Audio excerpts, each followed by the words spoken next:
پڑھے گا قیامت کے روز اسے آواز دی جائے گی، اے اللہ کی مدح کرنے والے کھڑا اور جنت میں جا۔ اللہ اکبر۔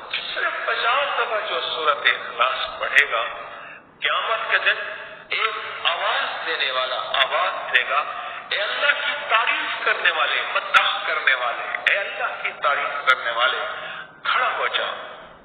وہ کھڑا ہو جائے گا کہ کس نے مجھے بلایا؟ آج کے دن میں تو سارے مجھے بھول گئے، مجھے بلایا جا رہا، اور اس عنوان کے ساتھ